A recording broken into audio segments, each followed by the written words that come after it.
दूसरी ओर खबर अमेरिका से है, जहां अमेरिका में बर्फीले तूफान ने भारी तबाही मचाई है। न्यूयॉर्क में से न्यू जर्सी तक बर्फ की सफेद चादर जो है वो देखने को मिली। बर्फबारी के कारण 5 लाख घरों की बिजली गुल हो गई है। भीषण तूफान की वजह से यातायात पूरी तरीके से ठप हो गया है।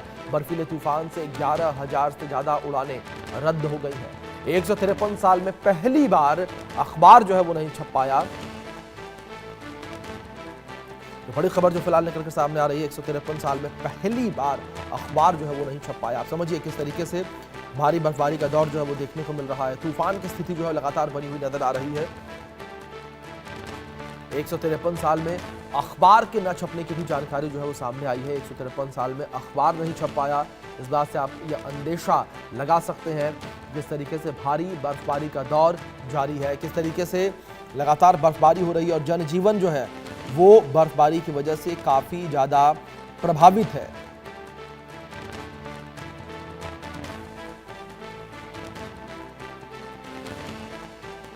तो बड़ी खबर जो फिलहाल लेकर के सामने आ रही है, पूरे मामले को लेकर लोग जो है वो काफी ज्यादा परेशान हैं, क्योंकि लगातार हो रही बर्फबारी की वजह से लोगों का जनजीवन जो है वो पूरी तरीके से अस्त व्यस्त नजर आ रहा है। लोगों का जनजीवन जो है वो काफी ज्यादा अस्त व्यस्त है। ये बड़ी खबर जो फिलहाल लेकर के सामने आ रही है, भारी बर्फबारी का दौर जो है वो लगातार जारी है।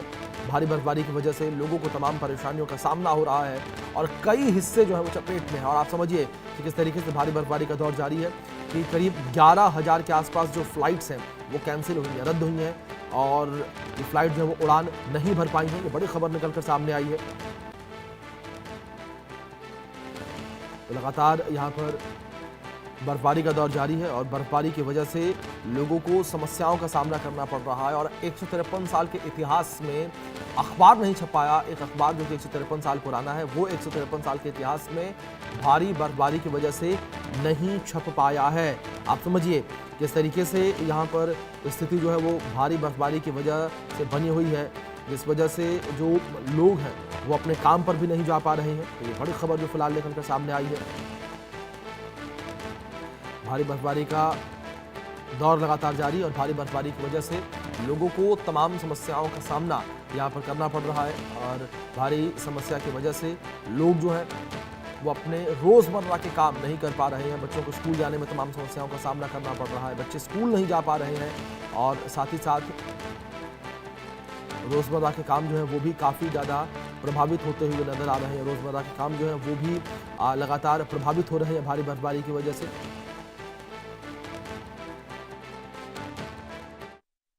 बर्फ में फंसा अमेरिका, तूफान ने मचाई तबाही, उड़ानें रद्द, घरों में अंधेरा, जनजीवन प्रभावित, हजारों घरों की बिजली गई, सड़कों पर मौत का खेल। न्यूयॉर्क और बोस्टन में भारी बर्फबारी के कारण जनजीवन ठप हो गया है। रविवार से मंगलवार तक रोड आइलैंड और मैसाचुसेट्स में 30 इंच से अधिक बर्फ पड़ी। एयरपोर्ट पर रनवे बंद, हजारों उड़ानें रद्द, 5 लाख से अधिक घरों में बिजली गुल, स्कूल और कार्यालय बंद, ट्रेन सेवाओं को सस्पेंड किया गया, ब्रॉडवे के सभी शो रद्द। नेशनल वेदर सर्विस ने चेतावनी दी कि हवाओं की रफ्तार 110 किलोमीटर प्रति घंटा की रफ्तार से पहुंच सकती है। प्रशासन ने इमरजेंसी घोषित कर सुरक्षा बलों को अलर्ट रखा है। जनता को अनावश्यक बाहर न निकलने की सलाह दी गई है। आलम यह है कि यूएस में तूफान, पब्लिक परेशान।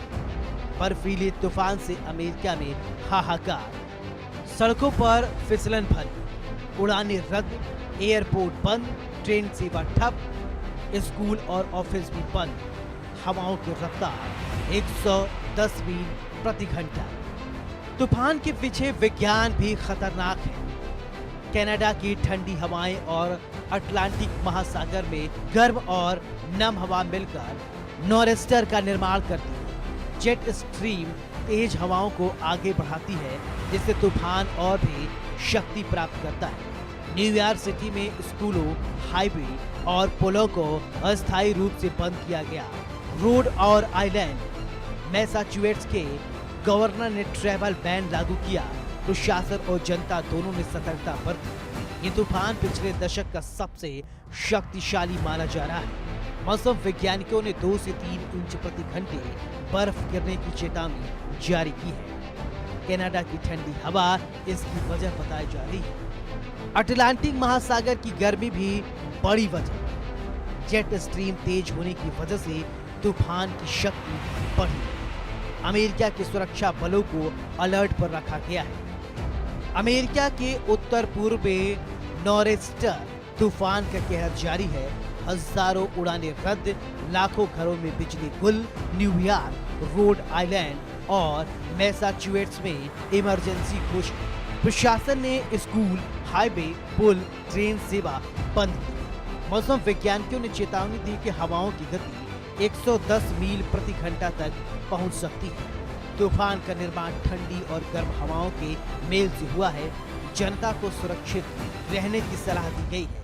यह पिछले दशक का सबसे शक्तिशाली विंटर स्टॉर्म है, जिसने शहरों और हवाई सेवाओं में रिकॉर्ड तोड़ तबाही मचाई। Report India news.